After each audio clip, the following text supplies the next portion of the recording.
Anger. Anger to empowerment. What are you refusing to let go of? That is anger.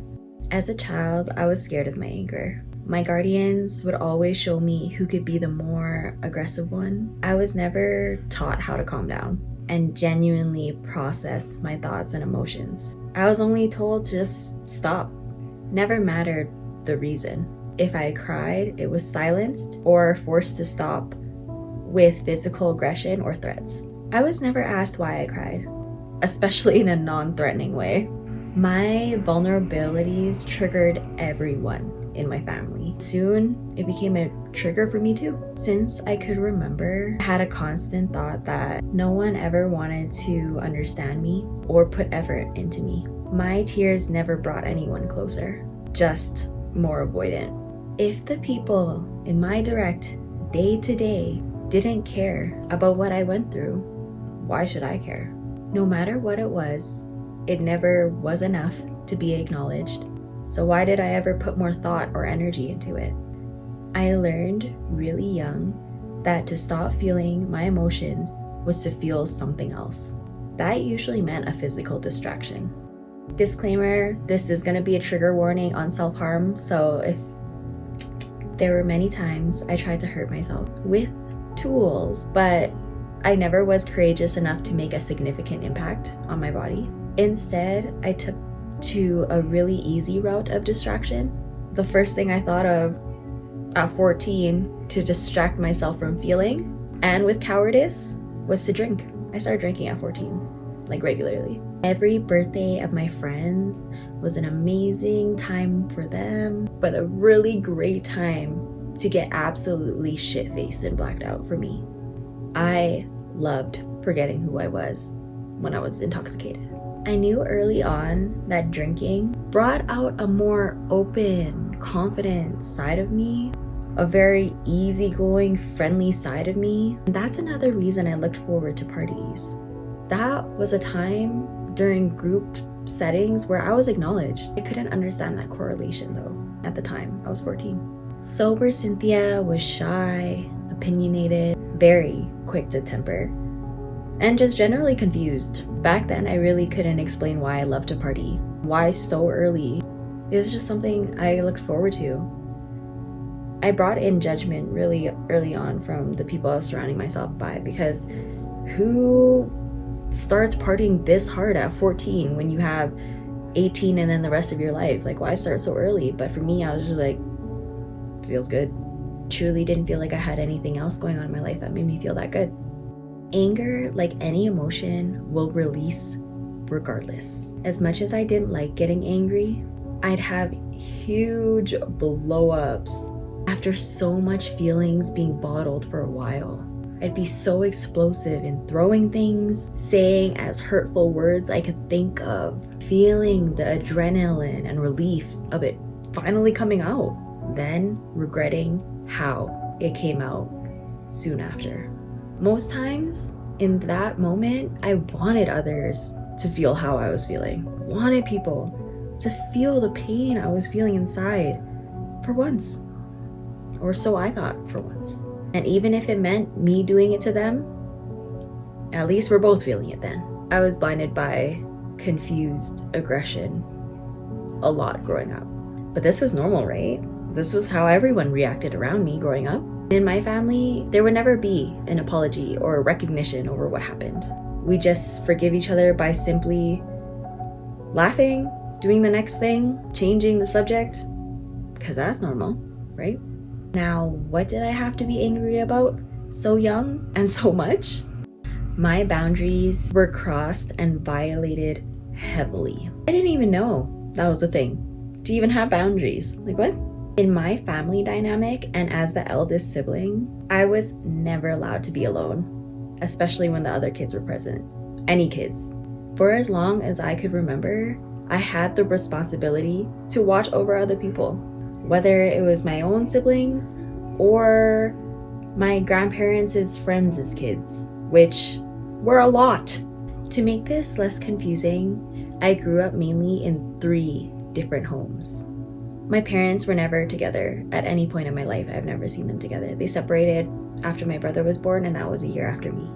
On the weekends, I was with my maternal grandparents at their house until I finished high school. That was my routine. It was my paternal grandparents' house until I was about 10 years old. Then it was with my dad and his girlfriend. I had different expectations, experiences, and roles at each of these 3 different homes. My paternal grandparents and the auntie that had lived with us then had told me many times how unwanted I was and how much everyone hated my mom.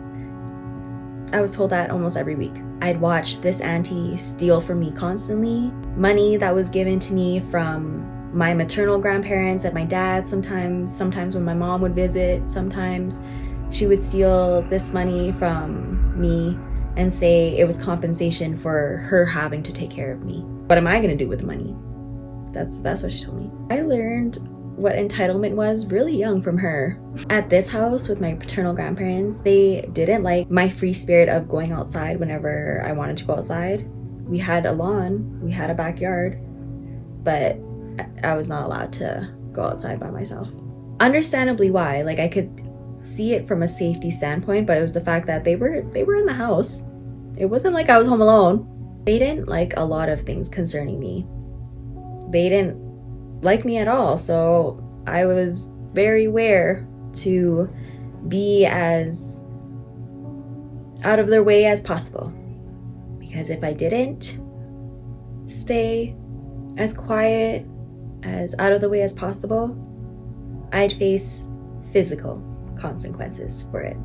It was the home I felt the less safe in any point of my life. The blessing from that house was the school I went to during that time, from at least his perspective now. My dad's house was familiar, routine, dutiful, and emotionally distant. Growing up without a mom and receiving breadcrumbs in that position wasn't ideal. When my mom would come around unexpectedly and very randomly, she would shower me with gifts and loves and lots of words of affirmation. I love you, okay? Don't forget, okay? I'm always here for you, okay? My dad's girlfriend that was with us for 12 years gave me none of that. Her motherly attributes was feeding us. In that, I'm grateful for the food. I remember quick fond moments with my dad when I was younger. His girlfriend telling us not to hug so much, not to be so close together, not to be close in any way. She would come to me in the middle of the night and whisper threats in my ear to stay away from them. Dad knew and defended me for a bit. I told him about when it would first happen. But there she was, year after year. By the time she was out of my life, I was already 16. My friends helped me with my first period. Friends helped me understand what puberty was. My friends were there when I decided to cry. After a decade of division, my dad and I didn't have any kind of relationship after that. It was just straight duty between us. There were moments I wanted to get attention from my dad in any kind of way. At one point, even me being happy, he didn't care.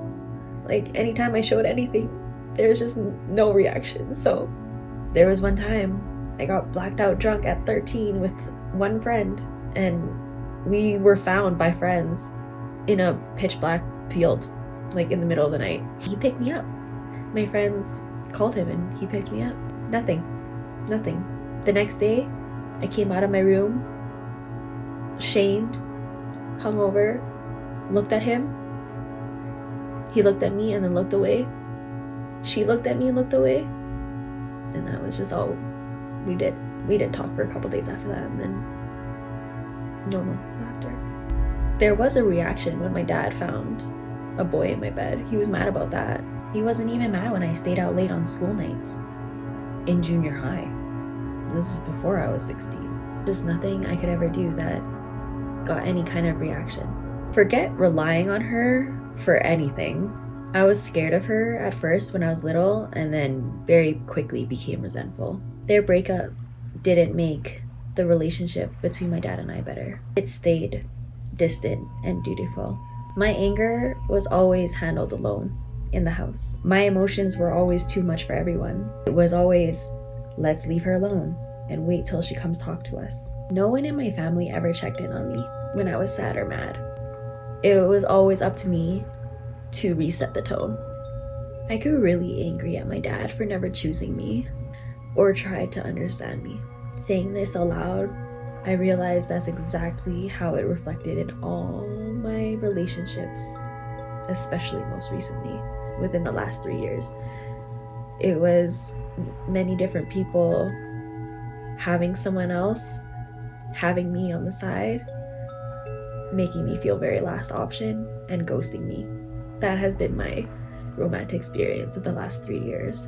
Wow, all these other guys are loving my body. They're giving me attention. Wow, they're showing me ways to love myself.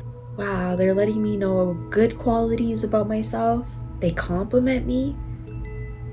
That's why it was really easy for me to stay in back-to-back relationships. Because I was like, you know what? If I could have someone consistently want to be near me, acknowledge, compliment, be with me, okay, then that's all it takes. That's all it takes. I took to all that really instantly. I was boy crazy in junior high. I'm grateful I ended up in a committed relationship near the end of junior high, or else the hormones would have done something else and led me astray. After losing my virginity, and if I stayed single, like I said, I didn't grow up with boundaries. My grandparents' house was my ultimate comfort zone. Yes, I experienced responsibilities and constant criticism here. I was allowed to explore myself more here. My grandpa loved taking me outside, which is why I enjoyed being outside. When they weren't hosting friends and parties, it would just be the three of us. At least in this house, I heard people say they loved me. My grandparents said that every time I came over and every time I left. They hugged me back, and they showed me excitement when they saw me, and they showed me sadness when I was leaving. My grandparents were very much involved with the Laos community when I was growing up. Very understandably so. They all came as refugees together. It's understandable. They hosted parties almost every weekend. I loved it for the excitement. I hated it for my responsibilities. If it wasn't taking care of the kids, it was making sure the adults were comfy. Do they have a drink? Do they have food? Are they comfy? Do they want something? I had to help host. This began when I was like 6 years old. It stopped and slowed down by the time I was around 15, 16. One thing was for sure, when there was a party going, I was not allowed to be alone. My grandma was very much a person that you couldn't rest and lay down until everything around you was complete and okay. Like no chaos, no mess, no nothing. That's how she very much operated with me. Like I was not allowed to lay down and rest if there was something to do. Saying that now, I really realized the stemming root of why I found it hard to rest and why I felt like I had to constantly do stuff first. But when does that ever really stop? This house was really inconsistent for me. I got to play the most authentically out of anywhere. It was the only place I had my own room, my own privacy. Conditioned by my grandma, the privacy part, but private as any place could be. I shared a room with my brother at my dad's house. When my grandparents napped and I was left to my own, that was the only moment growing up where I knew I was me, myself, and I felt like I could get angry at anything. There were so many perspectives I felt forced to live through. All were accepted except my own. Nobody liked when I wanted to be myself. Everyone liked when I was something for them. If nobody likes me, why should I like me? My family sure as hell don't like me. Why would anyone else like me? My relationship with rejection was a comfort zone. I expected people to not like me for me. I must be what they like so I could be around people. By the time I turned 18, it was a mantra to repeat to myself how much I hated myself. My experiences were constantly talked down on. My feelings were constantly gaslighted. My life didn't feel like mine. If it wasn't familiarity of emotional disconnection at home, it was that reflected in my work, with my friends, in college. My life felt violated daily.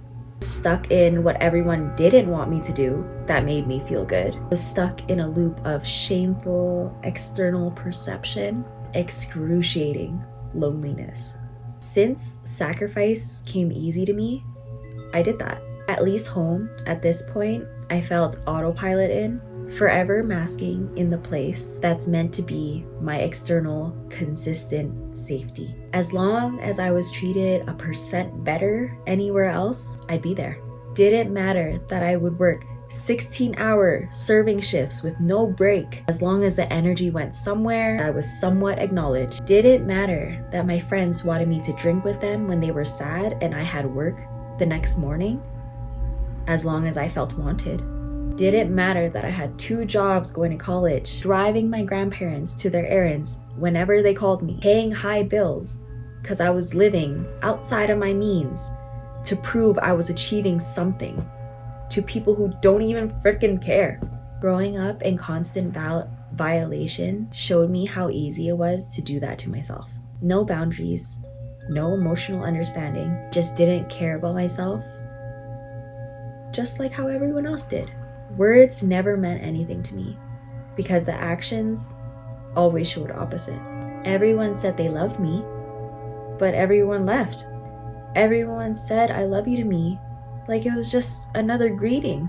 2 attempts with personal trainers, yet every weekend there I was getting blacked out drunk. The first time I ever kept word to myself was when I moved to Ontario. By this point, I felt like it was hard for me to blame my family for the way I was.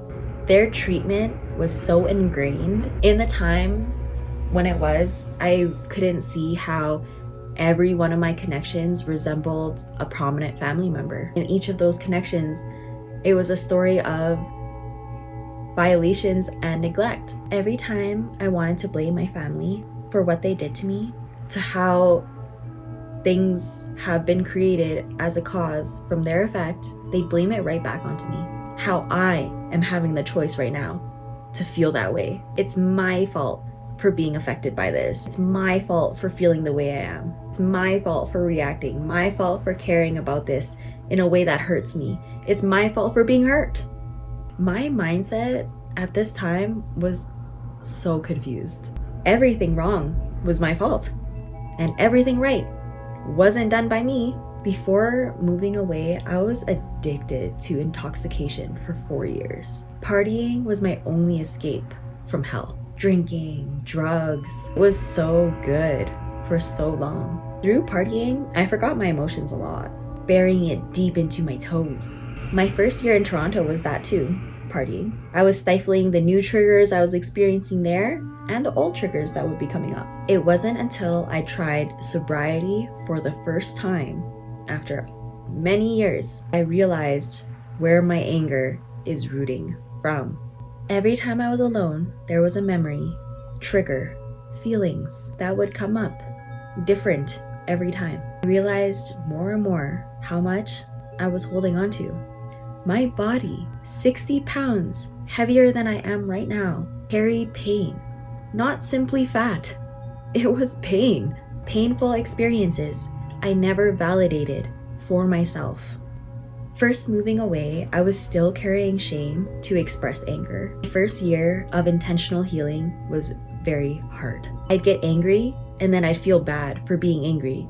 And then I'd be sad for trying to stop my emotions altogether. To even allow angry expression without feeling shame wasn't until last month, May 2024, at 27 years old. I finally let myself be angry without shame and gaslight.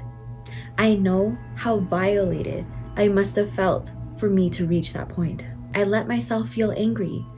If I place boundaries and they're still crossed, I will allow myself to be angry about that. Boundaries are very hard to learn. and it's achievable though, and it's so worth it to learn. I needed a therapist, a third party, unbiased person to tell me it's okay to say no. I can say no without overthinking someone's reaction to it, because in that case, I'm thinking more for them, more than me, but still in a little selfish way because they don't know how I'm feeling, and then resentment will grow. Resentment is anger at its root. Resentment and anger go hand in hand. When you feel angry, feel it. Are you being violated? What is being resented in the moment? What are some words that you are saying to this event that you know is not rooted in that moment? Feel your anger. Now, to emotionally charge it at someone else, projecting your pain, that's harmful for everyone involved. To stifle it through escapism, smoking, drinking, sex, working more, exercising longer, all of it is to bury your emotions. To stifle all of that is to stifle it all the same. It's going to come out one day. And with continuous routine of stifling, it's going to come out unexpectedly. There's a heavy association with volcanoes and anger. There's exact reason why. It is a physical interpretation and expression of anger. Your body knows energy more than your mind. If your mind is not disciplined, it will react as it sees fit. Expression is opposite of depression. Some things I do as someone who has deep anger and ability to feel for the collective, I need tools for my anger expression. Because anger isn't something to just complete. It's a feeling and it's valid. Your body is letting you know when you are being violated and you don't like it. For me, I go on long walks. When I'm angry, I go on walks in silence. I don't even play Pokemon Go. I don't even have my phone out in general. I just walk. If I don't need to blow off steam so hard like that, but the angry mental loops are still going off, I record myself talking out loud. You can get stuck overthinking if you don't say your thoughts out loud. Either write it down or say it out loud, or do both. Me personally, I do both. I don't post what I record, but if I still feel like I'm holding on to it, I make myself re-listen to it. That way I can discern what I'm holding on to. Your mind's best tool in a moment of anger or any big emotions is to write it down. All thoughts, no order, just write. Don't reflect as you write, just write. Don't stop until you feel all is said and done. Reflection tempers big emotions. Reflections helps one become less of an angry person. I am genuinely saying that from experience. As much as another person could have made you angry, you must take accountability for why you became angry. That is an emotional law to yourself. As much as another person could have made you angry, you must take accountability for why you are angry. Through creating this video, I realized everywhere I have lived since moving away from home in 2019, I had to overcome some sort of violation and boundary setting in each place. I've moved 10 different homes since 2019. 10 different homes in 5 years. Each place I lived resembled a prominent family member. My home life was specifically my hero's story, my healing trajectory. It was finding me through anger in each place that cultivated this strong, confident person I am now. Quickly for the astrology babes, Saturn planets are in my 4th and 5th house. The areas of the inner world, the home, boundaries, the house of self-expression, creativity, inner child. Wow, I'm having a huge ego death about this all. To conclude, please feel you're angry. Please feel it. Please write it down. If you don't know where to express it, if you don't know where to put your angry thoughts, here's a space for you to share your angry thoughts.